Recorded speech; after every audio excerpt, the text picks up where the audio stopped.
nuestro país y del estado de la calidad de vida de todos los mexicanos, que se ha habido medrado por una política rapaz de los recursos nacionales, por una política rapaz que favorece a unos cuantos.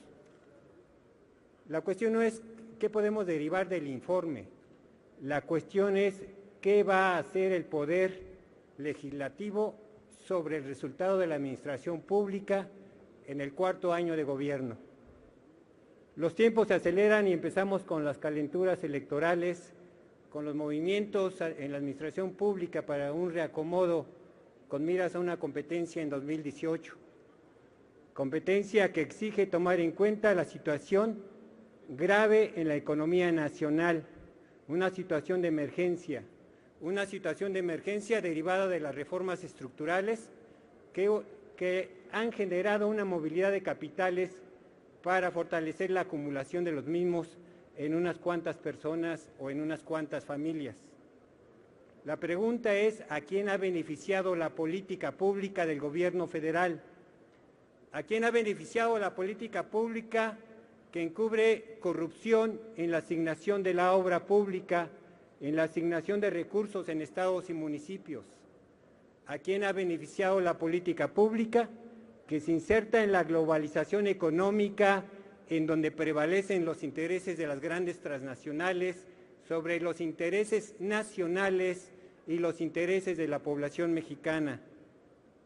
Basta leer algunas cifras que vienen encubiertas en el informe, pero de las cuales no se da cuenta en forma clara y precisa. Los 46 empresas bancarias que operan en el país en 2013 obtuvieron una ganancia de 107,000 millones de pesos. En 2014, esta ganancia se concentra en un 95% generada en el cobro de intereses. Para este periodo 2016, estas ganancias crecieron 4.4%, comparado con el mismo periodo en 2015, obteniendo una ganancia de 26,803 millones de pesos en el primer trimestre de 2016. En el sector minero, el sector minero tiene una ganancia entre 2008 y 2013 de más de 1.2 billones de pesos, de las cuales solo aportan el 0.6% a las finanzas públicas de nuestro país. Podemos desglosar por sector económico las grandes ganancias de empresas nacionales y transnacionales, en donde predomina el lucro y donde predomina la concentración de la riqueza. Al final del día, quien sale perdiendo es la población que cada día ve más demeritada su calidad de vida por la pérdida del poder adquisitivo del salario, por la pérdida de servicios públicos que se medran por la ganancia especulativa y que son afectados por la reasignación del gasto público. En esta competencia económica hay ganadores y perdedores.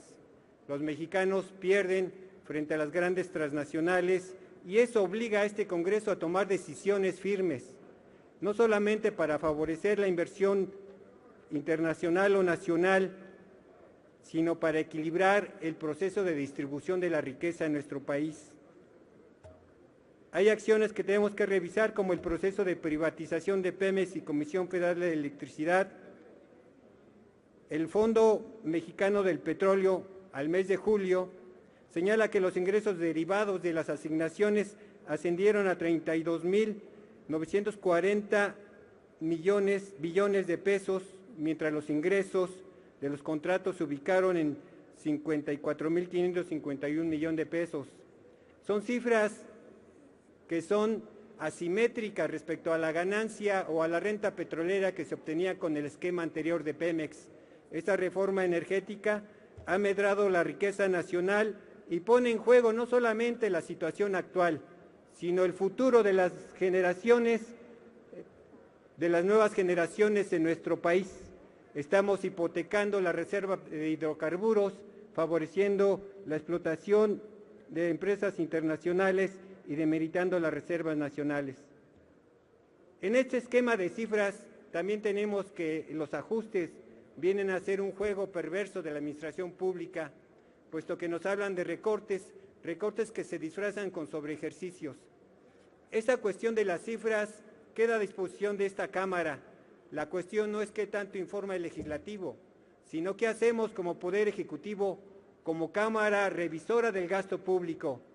La Comisión de Presupuesto y la Comisión de Hacienda no ha tenido una sola reunión para revisar los informes trimestrales de Hacienda del Banco de México. Somos omisos y por tanto somos responsables de la debacle económica nacional. Somos omisos y somos responsables de la corrupción que se genera en el gobierno federal. Aquí están las cifras, están los datos, la tarea queda en nuestras manos. Esperemos que este ejercicio de revisión se lleve a cuenta y acreditemos que somos un poder soberano, un poder independiente y no lacayos del Poder Ejecutivo. Es cuanto, señor presidente. Gracias, diputado Romero Tenorio. Esta presidencia